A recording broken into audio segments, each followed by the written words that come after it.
Duchess of Cambridge was reportedly left in tears after confronting Meghan Markle just days before the royal wedding over claims she had bullied staff, Kirstie Allsopp has claimed. Kate Middleton, 39, was said to have been left in tears after she lost control during a row with her future sister-in-law, which stemmed over claims Meghan had been rude to palace staff, television presenter Ms. Allsopp told The Telegraph.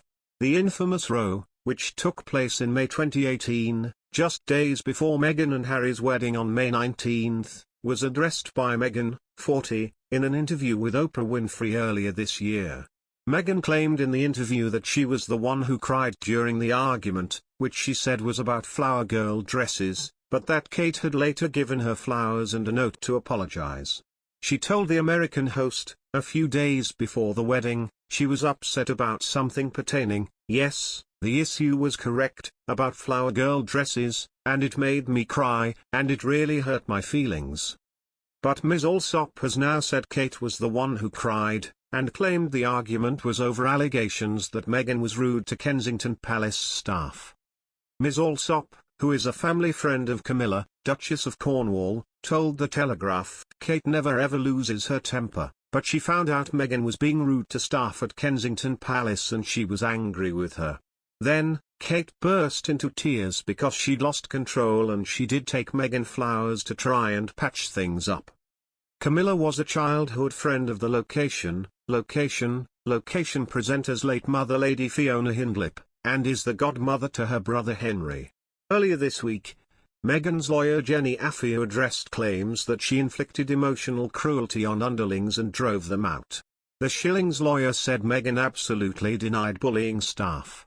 The infamous row between Kate and Meghan was first reported in 2018, when it was said the Duchess of Cambridge ended up crying after a fitting for Princess Charlotte's bridesmaid dress.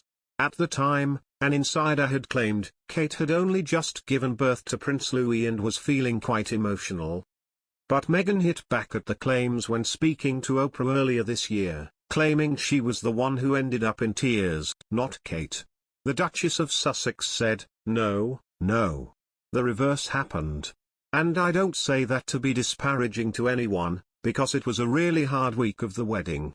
And she was upset about something, but she owned it, and she apologized. And she brought me flowers and a note, apologizing.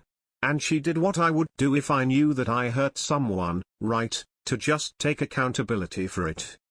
But Ms. Allsopp has now claimed that the dispute came after allegations that Meghan had bullied palace staff. In 2018, Buckingham Palace launched a review into claims that Meghan had inflicted emotional cruelty on underlings and drove them out. She was said to have forced out 2 PAs and undermined the confidence of a third, but Meghan's lawyer this week said the Duchess absolutely denied any allegations of bullying. Jason Knauf, who was the Sussex's former communications secretary, reportedly submitted a formal complaint in October 2018. In the complaint, he was said to have described Meghan's behavior towards an employee as totally unacceptable. But Jenny Afia, head of legal at Schillings, who represents Meghan, this week insisted bullying claims printed about the Duchess were false and said she rejected the narrative that the former Suits actress was difficult to work with. Speaking to host Amol Rajan for BBC Two's The Princes and Press, she claimed there were massive inaccuracies in the story, but went no further in explaining them. Instead, she launched her own technical explanation on what bullying was. Speaking with the Duchess' permission, she said, massive inaccuracies in that story. Recently, a senior royal expert mocked the Duchess of Sussex and her husband Prince Harry after Meghan Markle won a second victory in a UK court. The former US actress won the case against a British newspaper group, as judges threw out the publisher's appeal against her ruling that it breached her privacy.